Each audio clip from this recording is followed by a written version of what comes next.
Okay. Thank you, everybody, for joining us for today's Wednesday webinar. At this time, I would like to introduce today's speaker.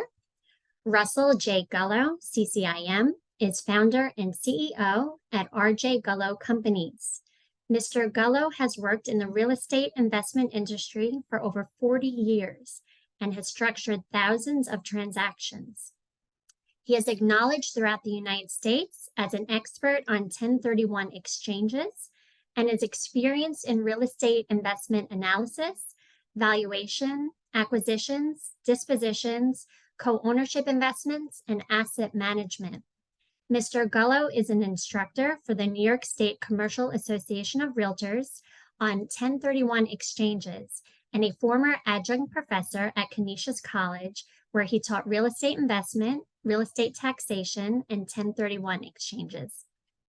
Mr. Gullo is a frequently invited guest speaker at real estate, legal, and accounting conferences nationally, and has authored hundreds of articles on various real estate topics.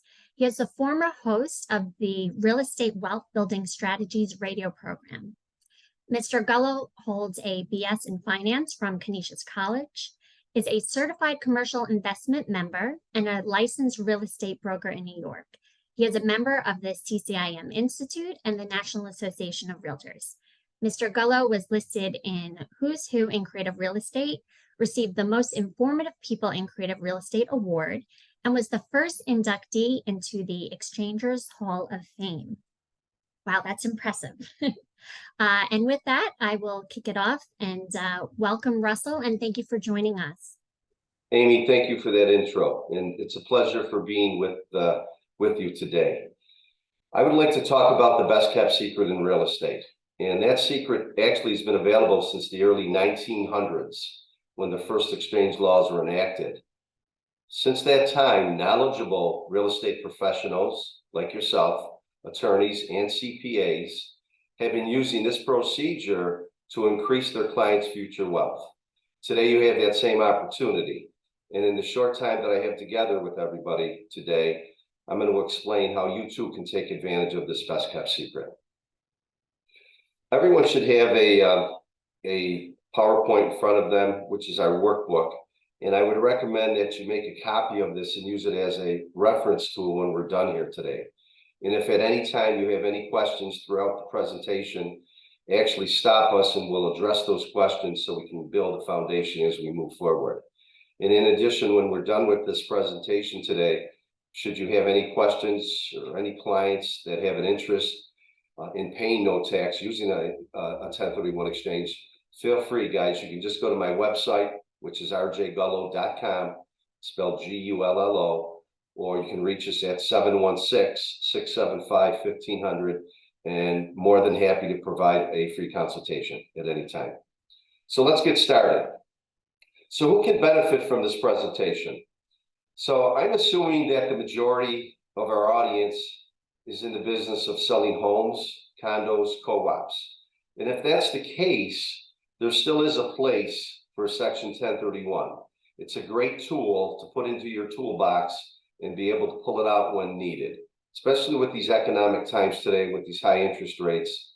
Any advantage that you have over your competitors, or any advantage to show your clients how they can structure a deal, especially to pay no tax.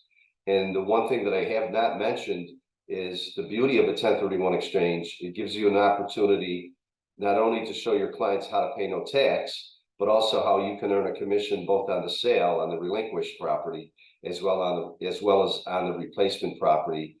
And it can be no longer than 180 days, 6 months apart from each closing. So that's a great opportunity anytime you can do that. So the thing to keep in mind as a real estate professional, anytime you take on a listing that would include the following on our screen: parcels of land, single lots, rentals, whether it's a single family rental, a condo rental, a co-op rental, multifamily rentals, doubles, duplexes, small multifamilies, as well as any commercial property, including such things as farms, hotels, motels, any commercial industrial building, mobile home parks, self-storage, and the list goes on and on. any property that is what we call income producing, or at least available for rental, or any property that is investment held without having it available for rental. And the best example that I can give you would be raw land, where you might have a client that owns raw land.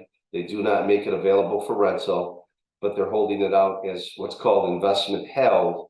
And for the purposes of IRS, that means that you're holding it for future value. And any of those categories qualify to take advantage of this best kept secret in real estate. So as a summary, real estate professionals, when taking on listings other than one's primary residence or secondary residence, just about any other property would qualify.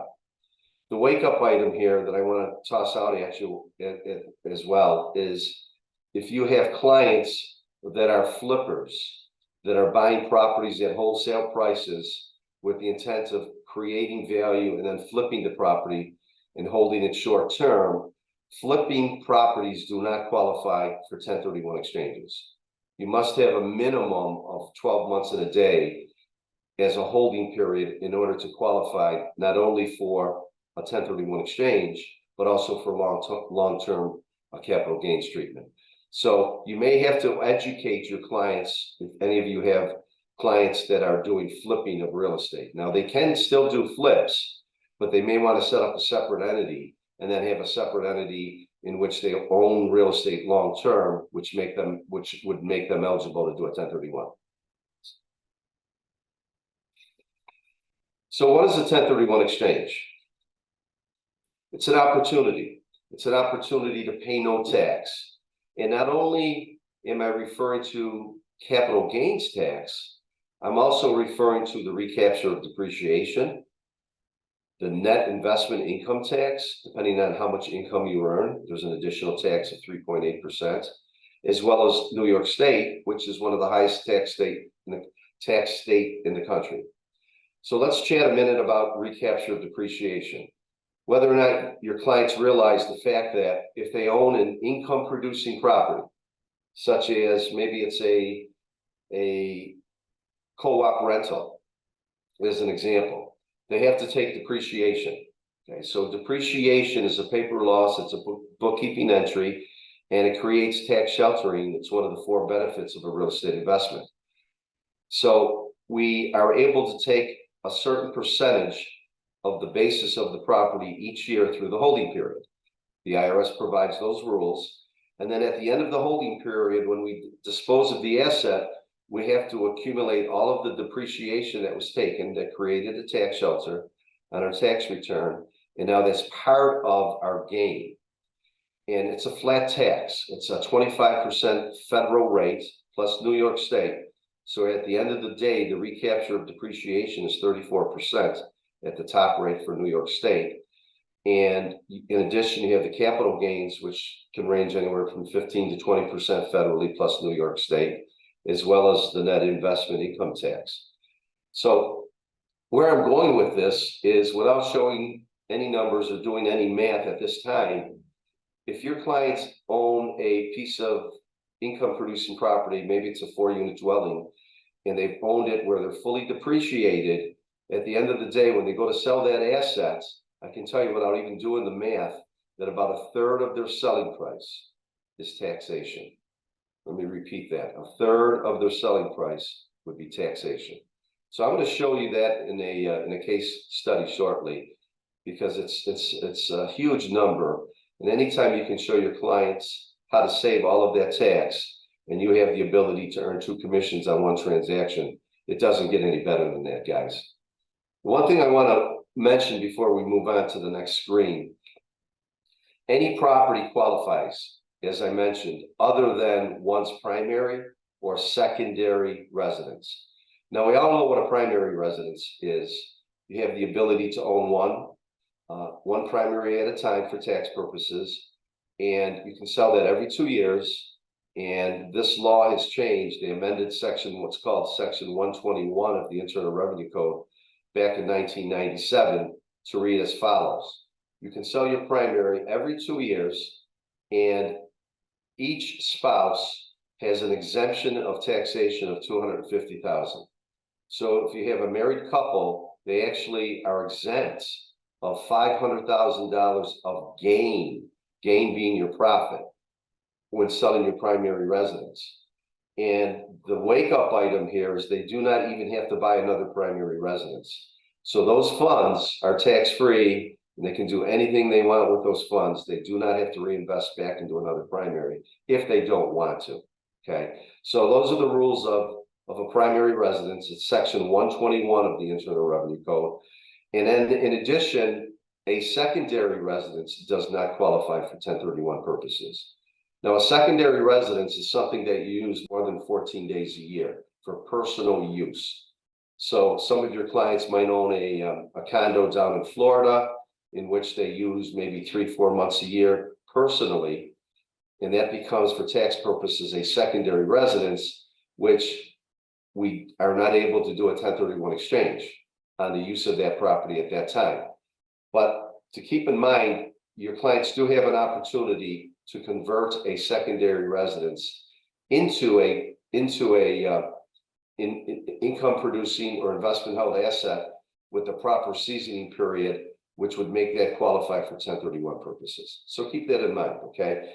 This presentation is based on section 1031 of the Internal Revenue Code.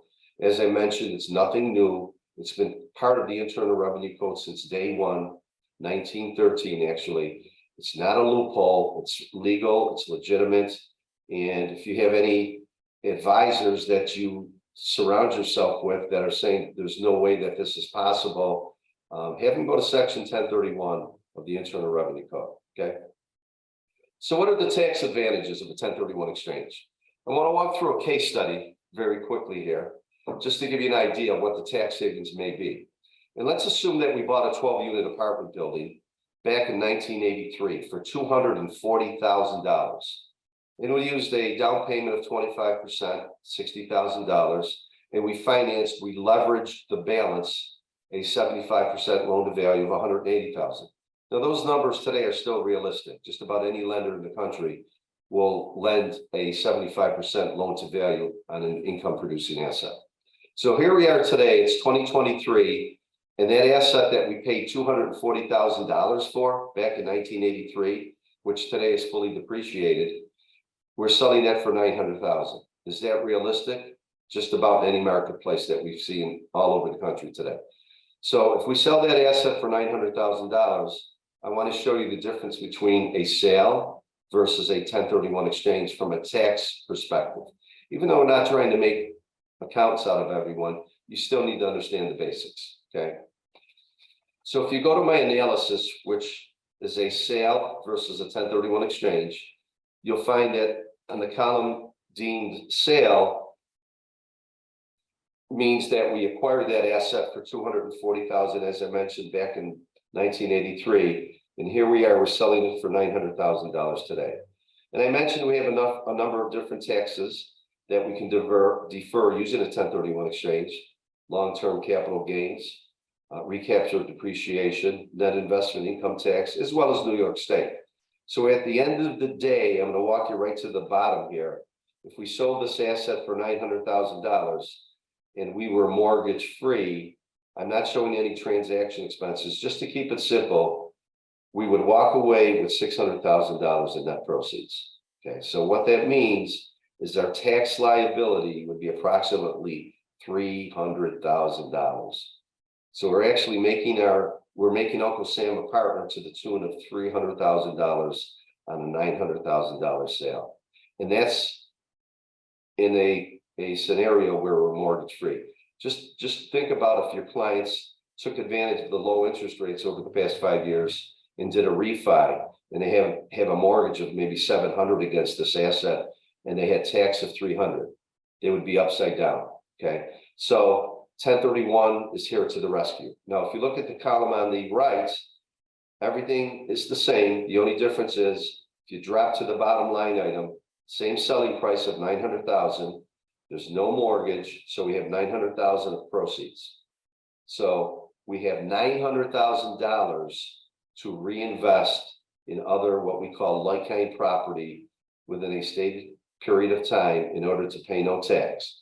So not only do you pick up a commission on the sale, you have an opportunity to pick up a commission on the replacement property and to save your client approximately $300,000 in taxes. Doesn't get any better than that, guys. So if you go to the next slide, labeled wealth building strategies.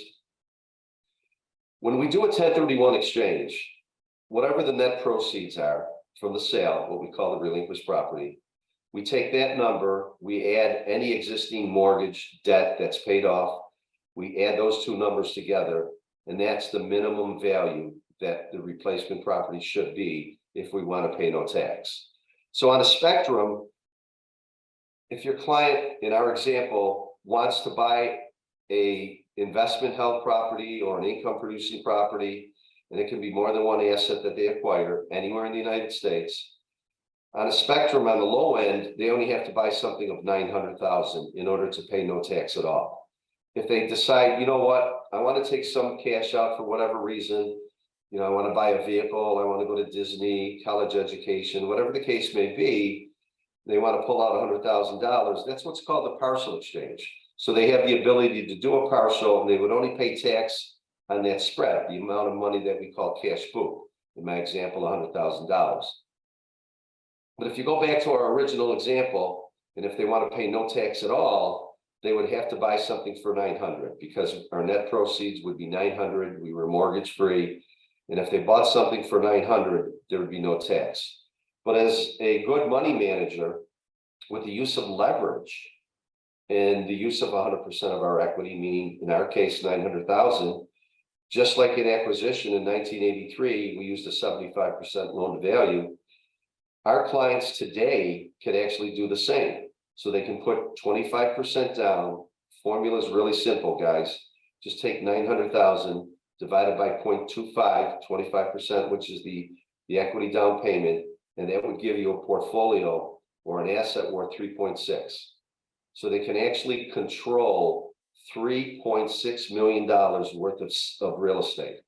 They would procure a mortgage of 75% in our example, which represents 2.7 million, and put 900,000 down. So if you want to talk about getting on that hill of financial independence, there is no quicker way than to use 1031 exchange, which allows your clients to keep 100% of their equity working for them, and the use of leverage. So think about it, taking your clients from 900, putting them into a $3.6 million asset or portfolio. They save $300,000 in taxes, and you have the opportunity to earn both a commission on the relinquished property sale and on the replacement property purchase. Doesn't get any better than that, guys. Does anyone have any questions so far?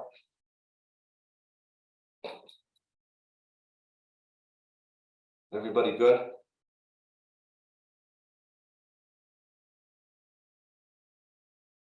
Okay, guys, if there are no questions, I'll just move forward.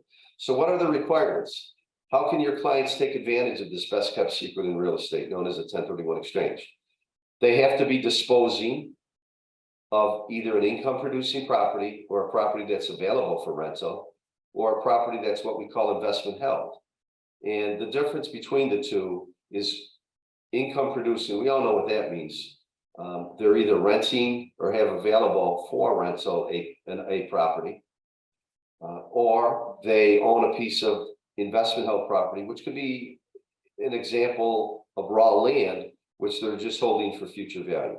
So anytime you take on a listing, you're going to know upon the listing consultation with your client whether or not the property that they're disposing of, that they're asking you to list, is deemed their primary residence, or whether it's a secondary residence. And if you find that, you know, the address of the subject property is different, it's not deemed their primary, it's not deemed their secondary, a little green light should go off in your mind, because that should spell out the fact that, hey, this might be an opportunity for my client to pay no tax and for them to acquire a replacement property or properties in which I have the opportunity to earn not one commission, but two commissions on. They need to reinvest back into other real estate, what we call like-kind property, which means other income producing or investment held property. In the footnote here, guys, personal property does not qualify for 1031 purposes. we all understand from Real Estate 101 what personal property is. It's anything that's, real property is anything that's attached or affixed to the ground, to the dirt, to the real estate. So anything that's movable, such as chairs, if you're dealing with motels or hotels, what we call the FF&E, it's all personal property. That does not qualify for 1031 purposes any longer today, okay? So we're only referring to real property, all right? So keep in mind that when your clients decide to do a 1031 exchange, you do not need to deviate from your standard procedures of a listing agreement, listing an asset. You still would use the same listing agreements. And you'll find that in just about every listing agreement in the United States, will use the terms that you will be compensated for your services when you bring about a successful meeting of the minds for the sale, for the exchange, for the rent, or for the lease. So those Excuse are me, Russell. Sorry, Yeah. I have a few questions if you wouldn't mind. Sure, absolutely. Okay, great. Thanks, Amy. We have Henry asking, can a builder who builds a new house do a 1031 exchange? That's not really flipping. Henry, a builder that puts a new build out for resale is the same as a flipper. It's considered inventory for IRS purposes and not held for either income producing or investment held. So if that builder decides, hey, I want to make it available for rental and I want to hold it for at least 12 months and a year, then it would qualify. But if their intent is to initially build and resale, that would not qualify for tax purposes. Okay, then we have Hannah. She's asking, if they sell the property in a state, purchase another like-kind property in another state, does that qualify for a 1031 exchange? Yes, 1031 is a federal issue and it pertains to federal tax nationally. And just about every state in the United States takes advantage not only at the federal level, but at the state level. For any of you that do any business in the state of PA, as of January 1 of 2023, PA was one of the few states in the country that did not follow the feds. So as of January 1 of 2023, not only can you do a 1031 at the federal level now in PA, you can also do it at the state level. Thank you. And we have Kimberly. She's asking, how do you season a second home to a 1031? By seasoning, what you would do is you would make it available for rental. You would show rental income. And you'd want to do that at least a year and a day. There's very little case law that talks about seasoning as to how long, both in the code and the regs. So you would have to show on your tax return that you're now showing rental income or that it's available for rental. And the way that you would show that it's available for rental is that the client would list that property with you from a rental point of view. So if they're ever audited for tax purposes and it's not rented, you can prove the fact that here's my paper trail, I did make it available for rental. And that does qualify for 1031 purposes. Now, the other thing I can share with you is you can also rent to a family member. And there is case law that states that if you rent to a family member, you don't have to rent at fair market rent. You can rent at something below. In the example in the regulations, they use 85% of the fair market value. And you can actually gift the income to a family member, just like you can gift anybody up to, I believe it's $15,000 a year, to as many people as you want, and there's no taxation to either party. So if you didn't want to rent out to a third party, you can actually gift income to a family member. In turn, they rent from you and they give you a rental check, which now you show on your tax return and your Schedule E and report that as income. And then you just season that asset through a holding period, and then that would make it eligible for a 1031. Okay, next question. Purchased a multi-use building residential 20 years ago for $200,000. It is on the market for $2.6 million. They've had it for 20 years. Seems like they will pay a lot of capital gains, correct? They're looking to buy other income producing properties. Absolutely. So, Amy, how much are they anticipating the selling price for? It's on the market for $2.6 million. Okay, so if they sold for 2.6 million, and you're telling me that they've owned for 20 years and it's residential, it's multifamily. 20 years ago, the recovery period was 27.5 years, so they're almost fully depreciated. So let's assume that they are fully depreciated. I can tell you right now, a third of that selling price, even if they sold for 2.4 at the end of the day, their tax would be $800,000. $800,000. I mean, that's phenomenal. So they are a perfect candidate. They can buy multiple replacement properties if they want to diversify. They can buy one large replacement property if they want to consolidate, and they can buy in multiple states. You know, if they want to buy something in Florida, if they want to buy something in New York, great opportunity, great client to have. And then a bunch of people are just asking if the PowerPoint will be available and can we post it on our website for folks to access? That would be great, Amy, if you can post it, and if you can make this available, the PowerPoint. I recommend that our viewers use the PowerPoint as a research tool, and I would just put a staple in it. And I guarantee after today, we're throwing a lot of information at you. And after today, you're going to have multiple questions, and you can use this as a research tool. And if your questions aren't asked using this as a research tool, don't forget, you know, you can use me as a sounding board. We do provide free consultations by phone. You know, we can do a Zoom, whatever we need to do, conference call with you and your clients. You can just reach out to our website address, which is just rjbello.com. Great. Thank you so much. That's it for now. Great, Amy. Thank you.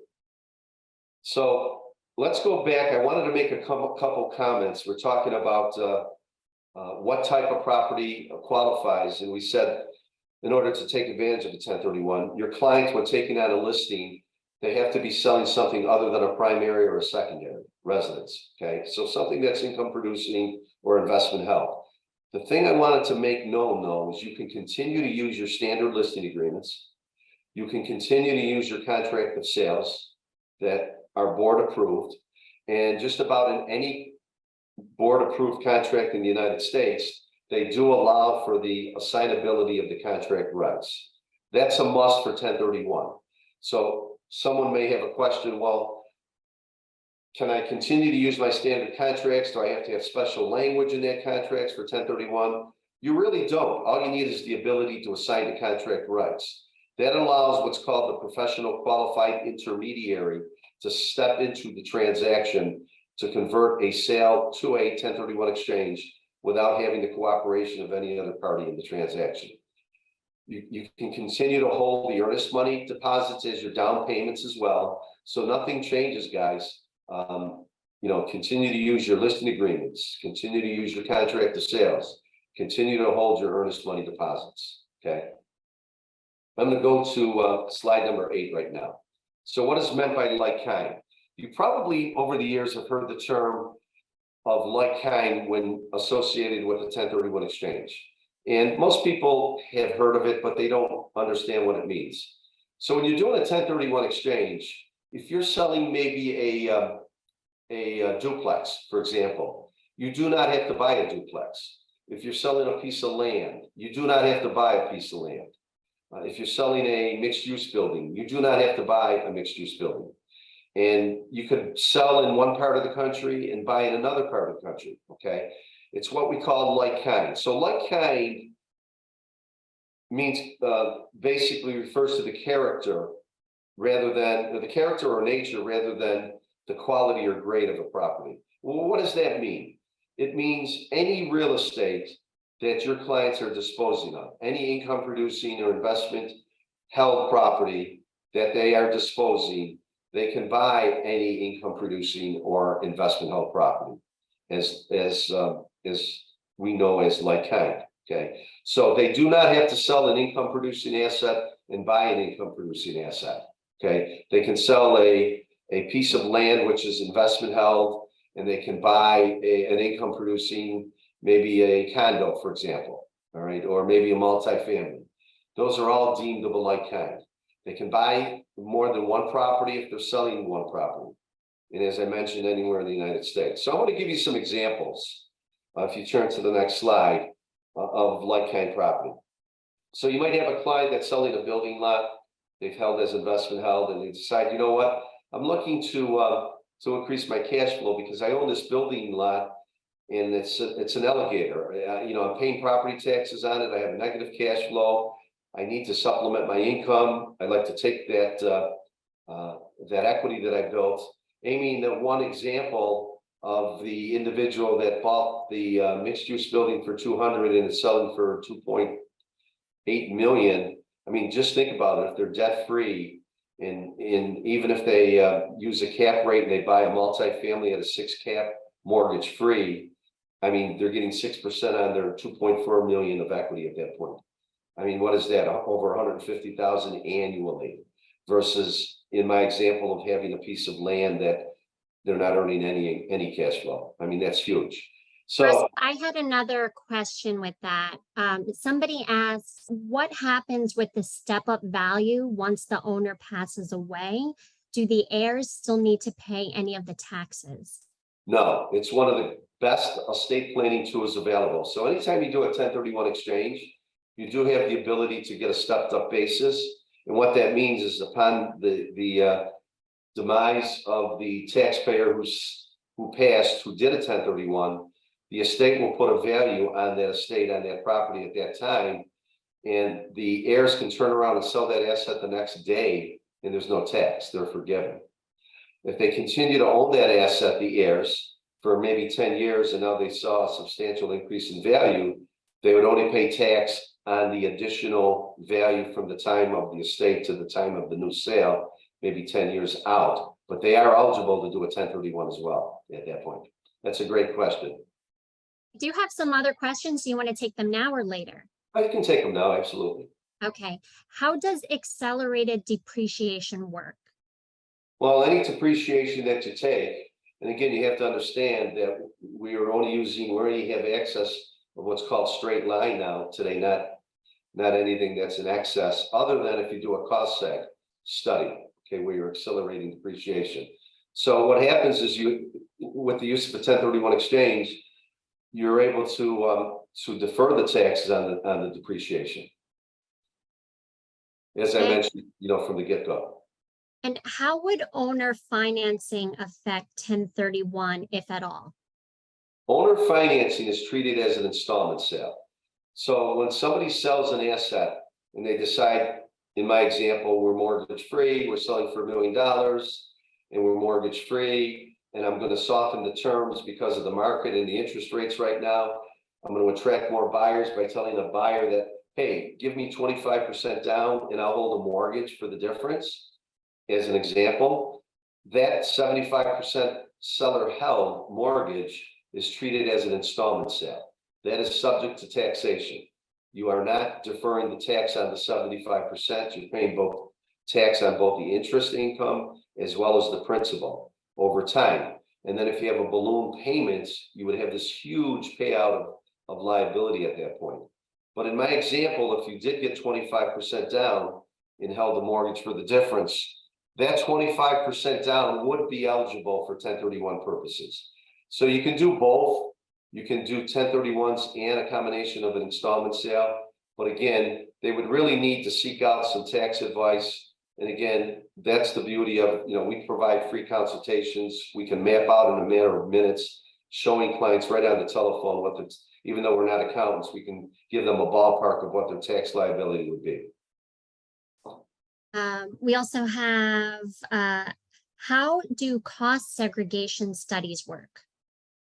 That's a whole different presentation, guys. All it does, it accelerates depreciation, so you're able to take advantage of more tax sheltering than you would on a straight line basis today. I would just tell you to reach out to your CPA on something along those lines. Okay. In the case of the builder example, if the knockdown house is rented for 1 year and 1 day, then build the new house on it, can the original price be separated as 1031 exchange? So if they're disposing of an asset that's income producing and they held it for at least 1 year and a day, they can do a 1031 as long as it was available for rental. They then buy a new built and they make that available for rental, and that would qualify for 1031. I don't know if that's the question or not. But the builder has to be careful, because a builder, depending on how much income is being derived from that activity, could make them a dealer. And if they're a dealer, they can't take advantage of the 1031 or an installment sale or favorable capital gains. So that's a conversation they really should have with their CPA. Okay. Can my sellers do a 1031 exchange separately with their equal percentage of 50-50? So if there are two owners that own as tenants in common that are disposing of an asset, they both do not have to do a 1031 if they do not want to. Or they both can do 1031s and they can buy separate replacement properties, absolutely. Any entity qualifies, but we need to know up front. And again, through our qualifying process, we figure all that out for our clients. Okay, and last question for now. I have someone who wants to rent their single family home full-time in New York and move to Florida. Does this qualify?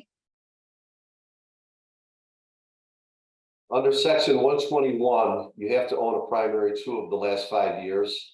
So they can make it available for rental and still make it qualify as primary residence. So they really should check with their CPA as to how long they still have the ability to rent it and still make it qualify as 1031, or I'm sorry, as a primary. Because if it qualifies as a primary, they don't have to do a 1031, and those funds are tax-free as long as the gain is under $500,000 per married couple. Thank you. Thank you. All right, guys. So going back to slide 9, the examples, you might have somebody selling a single family rental. Maybe they want to buy a self-storage facility.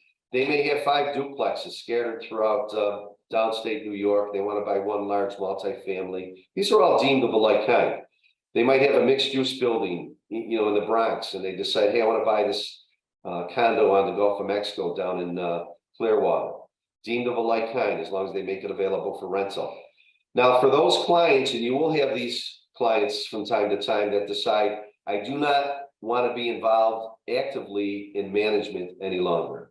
I'm tired of the day-to-day, but I love real estate. I love the opportunity of paying no tax to keep 100% of my equity working for me, but I don't want to go back into management intense real estate. They can go into a couple of different options. They can go into what's called a management-free triple net lease replacement property. For example, we do an awful lot of Dollar General deals. A Dollar General triple net deal is a freestanding building in which Dollar General is the sole tenant. It's a corporate guaranteed lease. So we have one tenant as the owner investor that owns this freestanding building. Dollar General not only pays the rent, but they pay the utilities, and triple net means that they pay the taxes, the insurance, and the maintenance. So the extent of their management is they receive a monthly check. The lease is long-term, anywhere from 15 to 30 years, and you receive a monthly check, and that's it, you own the real estate. So that's one option. Typically, those deals today are on an average of about $2 million. So if someone wants to pay cash, they can pay cash, to fulfill their 1031, or if they're leveraged, they need about $500,000 down. They can leverage their balance in order to control one of these assets as well. Now, for those individuals that don't have, $500,000 or $2 million to invest, we also have another management-free opportunity, and it's called a DST. And you're going to hear an awful lot about this going forward. A DST represents the Delaware Statutory Trust, which is an entity that's used by what's called a DST sponsor to go out and to acquire maybe a portfolio of multifamily properties. There might be 3, 4, 5 properties in this portfolio with a value of anywhere from $50 to $100 million. So a client has the opportunity of participating in ownership in that portfolio based on their equity position in their relinquished property that they're coming out of. So they are totally management free. They typically will find themselves receiving a monthly cash flow distribution, and then they receive the other benefits like equity buildup, appreciation, at the time of disposition, just like they normally would when they sell any other type of real estate. But they're putting their faith in a DST sponsor that, again, knows what they're doing. They have skin in the game. We have a DST individual in our office that just handles these types of investments. You have to keep in mind, even though these are real estate offerings, they are deemed securities. So the investor that participates in the acquisition of a DST has to be what's called accredited. They have to have a net worth of $1 million or greater, excluding their primary residence. And these deals are offered by prospectus. So, you know, at that point, there's a lot of due diligence that goes into the review of this to see if it's something that's worthwhile for somebody to go back into. So just to bring to your attention, guys, you're going to hear that concept, DSTs. As real estate agents and brokers, we're not eligible to sell these. You have to be what's called a registered representative in order to sell securities to benefit in the sale of these. Okay. Russell, I have 2 more questions. Shoot. Someone's asking, can one invest the profit into a real estate investment trust? A real estate investment trust, which is known as a REIT, is the equivalent of a DST.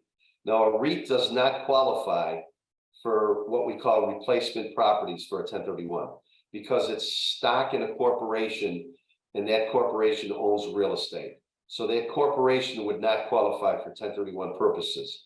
And back in 2002 and 2004, that's why the IRS came out with what's called a revenue procedure, allowing for this DST to be eligible as a replacement property. So it gives you just about all of the same benefits as a REIT without the liquidity, and it does qualify for 1031 purposes.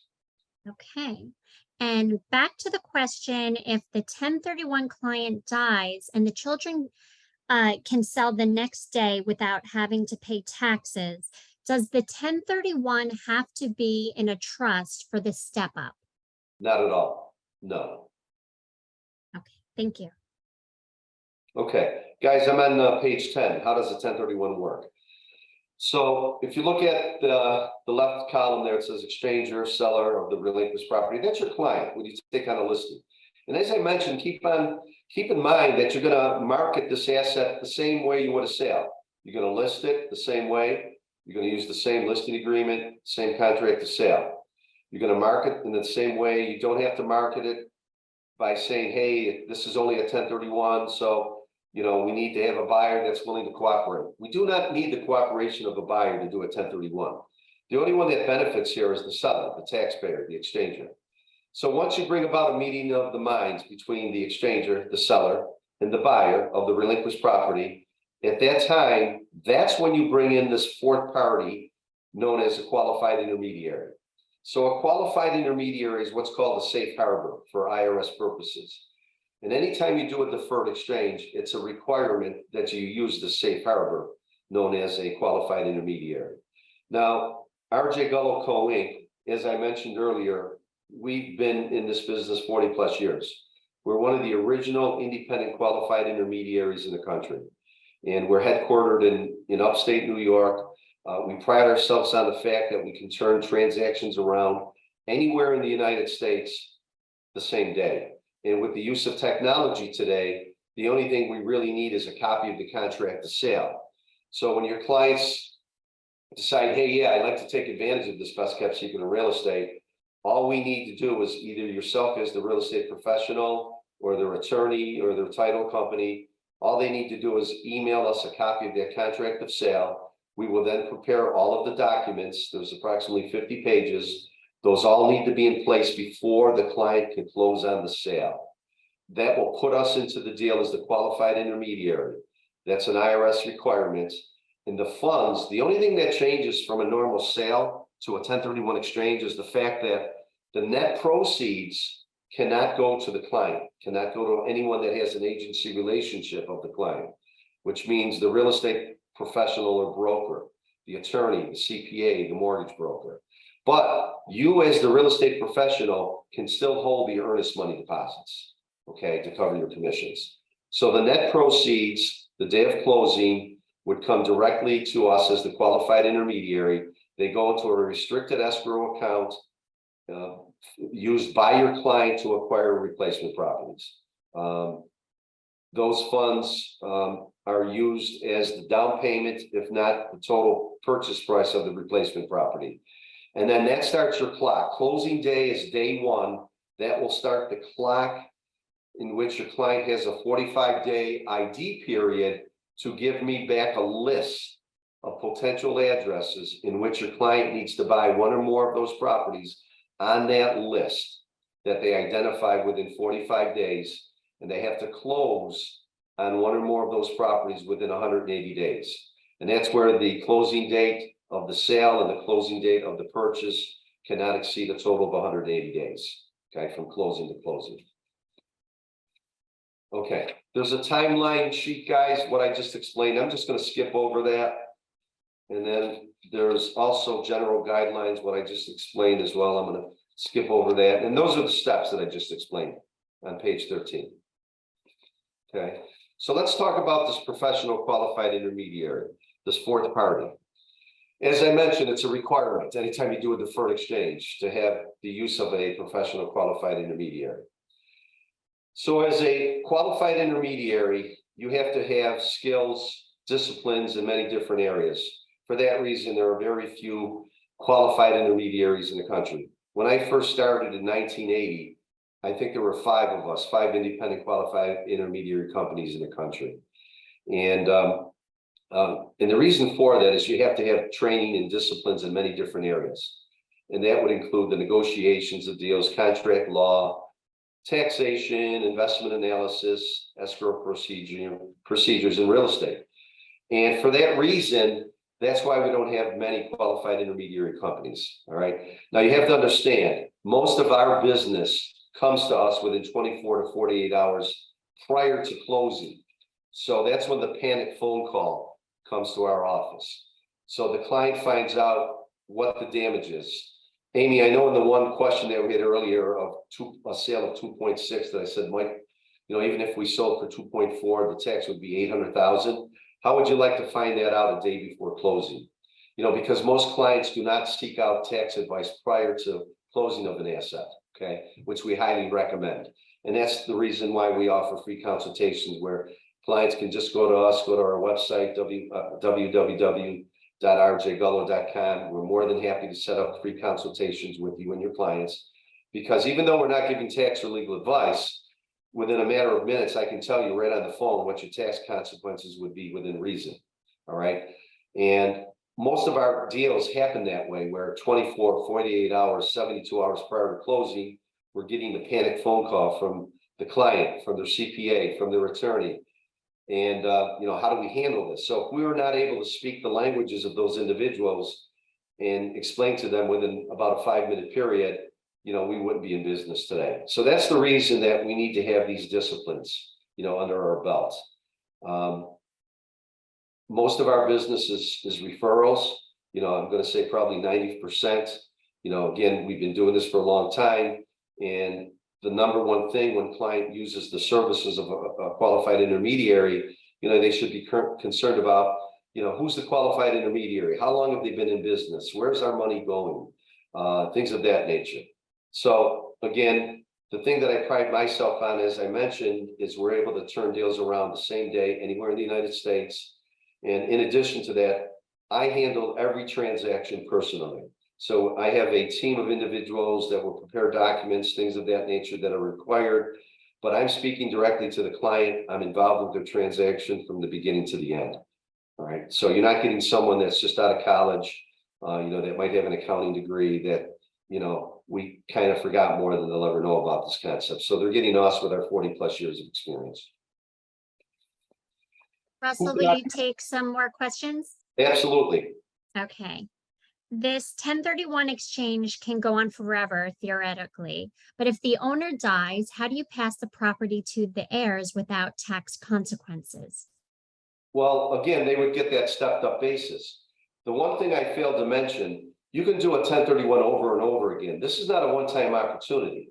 So you might buy a replacement property, you do a 1031, you own it for, you know, a year and a day or 5 years or 10 years, and you decide, you know what, I want to now do another 1031 exchange. My criteria changes, as I age over time, and I decide, maybe I want to go from a management intense property. Now I'm older, maybe I want to go to a management free type property. So this is something you can do over and over. And each time you do a 1031, you defer those taxes and defer those taxes. So now when you bid this world goodbye and you end up dying, whoever your heirs are, however you have it set up for estate purposes, at the time of death, the estate is going to put a value on that real property. So whoever the heirs are, that property is going to be conveyed to those heirs. And they get that stepped up basis, meaning that they're tax free. So it's a great estate planning tool. And how many properties can be on the target property list? So there are a couple of different rules for identification purposes. So the one used most often by most clients is what's known as the 3 property rule. Now, the thing you have to understand is that if you are lucky enough to list the property October 1, and you were able to have a ready, willing, and able buyer, a contract, November 1, let's call it. So we have to ask ourselves, when are we closing on that asset? November 1, December 1, 2 months, 3 months, however long it takes, depending on your market. For example, in upstate New York, it's anywhere from a 2 to 3 month period from time of going to contract to the time of closing. Down in Florida, we use title companies. They'll actually close in a matter of weeks rather than months. Okay. So depending on, if you guys are using title companies for closing, if you're using attorneys for closing, my point is you have all of that time from the time you have a meeting of the minds between buyer and seller to start looking. You can even go to contract with that replacement property at that point. You can tie up that replacement before you come out of title of the relinquished.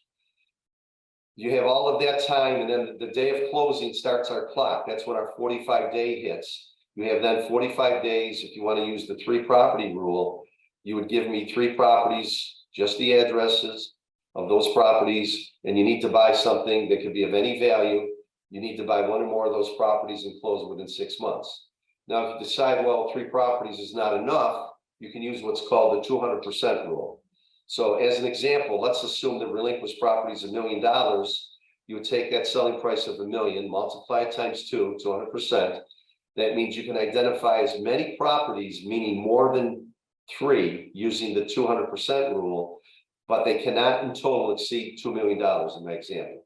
So if they sold the relinquished for $1 million, multiply that times 2, that gives them up to $2 million of properties in which they can identify, but the total properties that they're identifying cannot exceed $2 million in value. And that's known as the 200% rule. So they need to use one of the 2 forms for identification purposes. Most people, as I mentioned, would rely on the 3 property rule. Okay, and then someone's asking, can the outline be emailed to me? Russell was going to give us permission to post it to lirealtor.com. So you'll go to the professional development section and then webinars. It'll be on the webinar page with the video recap. Got it. Amy, also, you may want to put this out to the board. I would be more than happy to do a 3-hour continuing ed for you guys. Great. It's continuing ed approved. I just did it at NYSCAR. I did it at the NYSCAR convention back in June at Turning Stone. So I would be more than happy to do that. If you want to talk to your people about that, we can set that up with you. Absolutely. Thank you. Okay, guys. So who cannot be a qualified intermediary? This is one time your clients, the sellers, cannot do a FSBO. They cannot be their own qualified intermediary, or anyone that's what's deemed a disqualified person cannot be a qualified intermediary. That would include employees, family members, the taxpayer, the seller, or anyone that has an agency relationship, either at the time of the transaction or going back 24 months. So who's an agent? Who has an agency relationship? Anyone that earns a fee is an agent. So their attorney, their CPA, their real estate professional. These are individuals that are deemed disqualified persons and cannot be a qualified intermediary. Okay. I'm going to skip over 16. I just mentioned I'm on page 17. I just talked about the clock. The 45-day ID period is part of the 180 exchange period. Okay, it's not in addition to it.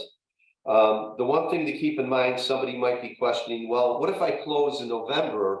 Do I still get the 180 days because now I'm in another tax year?